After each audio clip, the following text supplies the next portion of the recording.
What if I told you that one of the most fascinating and admired animes of all time is actually a philosophy class in disguise? What if its protagonist wasn't just a brilliant character but a walking ethical dilemma? Today we dive into the amazing world of Code Geass for an explosive mix of philosophy and anime. Don't worry if you haven't seen the show, I will tell you what you need to know to follow along. And it's also okay if you have seen it, since chances are that some of these themes slip past you and your appreciation for the show will grow 200% once I explain them. Oh, and let me cover my back with a proper spoiler warning. I'm Enric, welcome to Addicted to Philosophy, let's begin. Alright, shortly I will give you a quick synopsis of Code Geass, but first let me tell you I've spotted at least 5 philosophical themes we can connect with the series. Of course, Code Geass has sparked tons of analysis on YouTube, and I will leave in the description the ones I personally like the most. But I have to say, connection number 5 is something I haven't seen discussed on this platform. Code Geass takes place in an alternate universe where the Empire of Britannia has nearly the entire world under its rule. Our protagonist, Lelouch B. Britannia, is the son of Emperor Charles, but he rebels against his father after a series of tragic events in which his mother is killed and his sister ends up blind and paralyzed in a wheelchair. Lelouch blames his father for doing nothing to prevent it, even though he could have, and so he swears eternal hatred against him. For this reason, he ends up exiled to Japan, now called Area 11, and swears to dedicate his life to destroying Britannia. Even so, the years pass for Lelouch boringly, living in the comfort of Britannian society while Japanese people around him are brutally oppressed, until by a twist of fate, a mysterious girl, C2, grants him a spectacular power, the ability to bend anyone's will and make them do whatever he commands. With one small but crucial catch: it only works once per person and there must be direct eye contact between him and his target. Quickly, Lelouch sees in this power of absolute obedience the chance he's been waiting for, and begins living a double life. Model student by day, masked vigilante by night. Thus is born the figure of Zero and his Black Knights, a symbol of revolution and the struggle against the oppression of the Japanese people. Now, the first interesting philosophical connection in the series comes from the clash between Lelouch as Zero and his best friend, Suzaku Kururugi. Suzaku is a Japanese citizen who joins the Imperial Army, and for that he's seen as a traitor by many of his own people. But he does it because, though he knows his people are oppressed, he's convinced the system can best be changed from the inside. Lelouch and Suzaku embody two very different, radically opposed ways of understanding morality: utilitarianism on the one side and deontology on the other. What's the difference? Well, ask yourself this: does the end justify the means? To simplify things, if you answered yes, you are a utilitarian. If you answered no, you are a deontologist. For the utilitarian, any means, no matter how brutal, can be justified if it achieves sufficiently greater good. And that's Lelouch. He's willing to use any means available, from lying to sacrificing innocent lives, so long as it serves his goal of destroying Britannia. Which is ironic if you stop to think about it, since the father of utilitarianism was a very English gentleman, Jeremy Bentham. But listen closely to this upcoming exchange from the series. This is probably the moment when Lelouch's utilitarianism shines most clearly. 質問しよう、ギルフォード卿。正義で倒せない悪がいるとき、君はどうする？悪に手を染めてでも悪を倒すか、それとも己が正義を貫き悪に屈するを良しとするか。いずれにせよ悪は残る。矛盾、言葉遊びか。我が正義は姫様のもとに。なるほど、私なら悪をなして。The deontologist, on the other hand, disagrees. Some means are unjustifiable, actions that are intrinsically wrong, like killing an innocent, that no end, however good, can ever make legitimate. Suzaku embodies this mindset, which is more associated with philosopher Immanuel Kant, by putting above all else his duty to protect the weak. That's why the clash between them is so inevitable and powerful. The ideals drive driving their actions are radically opposed. Each one is like the mirror image of the other. Can I do absolutely anything to reach my goals? Or are there paths I must never take, even if that leaves me at a disadvantage against my enemy? This is brilliantly shown in the following conversation between Suzaku and Lelouch. 相当手荒な扱いを受けたようだな。奴らのやり口は分かったろ、クルルギ一党へ。ブリタニアは腐っている。君が世界を変えたいなら、私の仲間になれ。君は本当に君がクロビス殿下を殺したのか？これは戦争だ。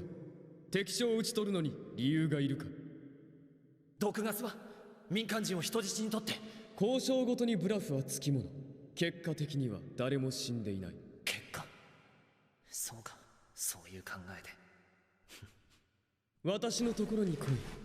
ブリタニアはお前が使える価値のない国だ。そうかもしれない。でもだから僕は価値のある国に変えるんだ。ブリタニアの中から。変える？間違った方法で手に入れた結果に価値はないと思うから。 Whose side are you on in this conflict? Are you team Lelouch Benham or Suzaku Kant? Tell me in the comments. Hey, if this connection between Code Geass and philosophy surprised you, just wait, I've got 4 more that are even more fascinating. But first, I'd ask you to give this video a big like if you're enjoying it. It really helps me reach more people. And thanks to Jonathan Powell for supporting me. You can also do so by joining the channel. Let's continue.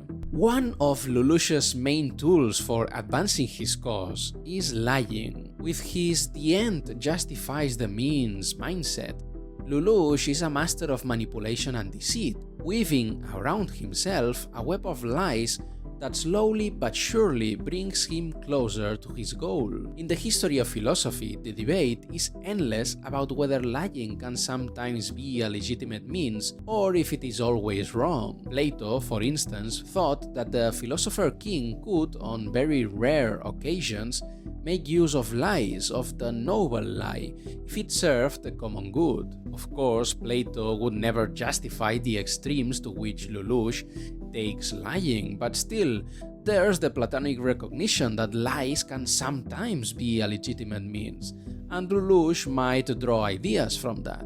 Someone from whom he would get no help at all, though, would be once more Immanuel Kant. For the Prussian philosopher, lying is always a morally illicit means, no matter how small or well-intentioned, or how disastrous the consequences of telling the truth may be. We continue now with Lelouch and Suzaku because politically they embody 2 opposed ideals, revolution and reform. Lelouch believes nothing of the status quo can be saved, thus it must be torn down to its roots and rebuilt from scratch. That's the spirit of revolution. Suzaku, in contrast, stands for reform from within the own system, keeping what is good about it and gradually changing what is bad. Many philosophers throughout history defended the need for revolution or rebellion at some times. We can already see a seed of revolutionary spirit in Plato, for example. For him, Athenian democracy was completely corrupt, and what was needed was a radical system change with 3 very strict social classes and kings who practiced philosophy, or philosophers as the ones ruling. Later on, John Locke argued that the people retain their natural right to rebel against the government, even using violence as a last resort if the state becomes tyrannical or neglects its proper duties. Something similar was defended by Fichte, and most famously by Karl Marx, who thought only through violence could humanity reach the utopian state of communism. Many other philosophers, however, would have sided more with Suzaku in this issue.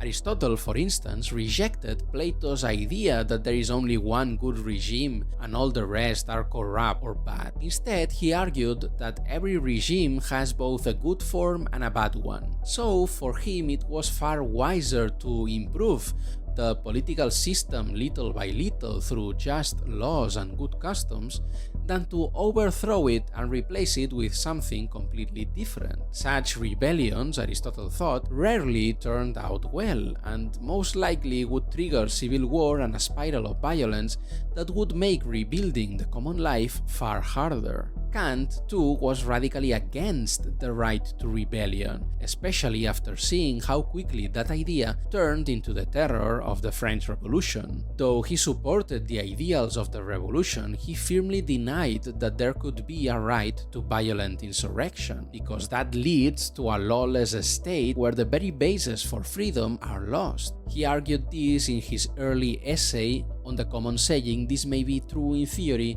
but it does not apply in practice." For Kant, citizens do have the right to express their rejection of certain government practices, but change must always come through legislative reform, from above or from within, as Suzaku would put it. We find another fascinating philosophical link when Lelouch finally faces his father, Emperor Charles. Charles reveals he too desires, like Lelouch, the end of all conflict and the creation of perfect peace. But his plan to achieve it is literally to kill God. Of course, this idea of the death of God will remind you of Friedrich Nietzsche, but in the show it's reinterpreted in a very interesting idealist key. God here is more like the universal consciousness of humankind, of which each of us is just a dissociated fragment, an illusory mask. Charles's plan then is to end this dissociative process within cosmic consciousness in such a way that individuality should disappear, so that we all return to that original unity of absolute consciousness, where there will be no more discord, separation, or conflict, something Schopenhauer would have liked. Arthur Schopenhauer thought individuality was an illusion and the source of all evil and suffering. Redemption for him required a progressive rejection of one's own individuality, ultimately denying in oneself the will to live. Luckily, Lelouch foils his father's plan and kills him, taking his place as emperor of the world. But he still hasn't achieved his goal of creating a perfect society, because the cycles of hatred and violence continue. He didn't manage to break them. That's when he reconciles with his friend Suzaku and sets in motion his final plan, Zero Requiem, which leads us to the most interesting and rarely discussed philosophical connection in the series. Though I already said it, let me repeat the spoiler warning, because I'm basically about to ruin the show's ending. I am sorry, but there's no way to explain this without talking about the finale. For what it's worth, I myself got spoiled the ending and still enjoyed the show immensely. But anyway, consider this your spoiler warning. What Lelouch does is become the worst tyrant in history, subjugating the entire world to his will, so he becomes the target of everyone's hatred. And once he's achieved that, once all humanity is united in its hatred of Lelouch, he plans his own death. In the middle of a public parade, Suzaku appears disguised as Zero and pierces Lelouch's heart before everyone's eyes. In this way, through his sacrifice, Lelouch takes all the world's hatred with him to the grave and leaves the ground fertile for the construction of a new order, where nations can live in peace and harmony, determined not to repeat the mistakes that led them to such demise. And here, in achieving peace by concentrating all hatred and violence into one person, Lelouch recreates the thought of one of the most intriguing and overlooked philosophers of the 20th century, René Girard. Girard, a French historian, literary critic, and philosopher, noticed that in archaic societies which lacked the modern judiciary system, even the smallest rivalries escalated step by step into cycles of violence to destroy the whole community.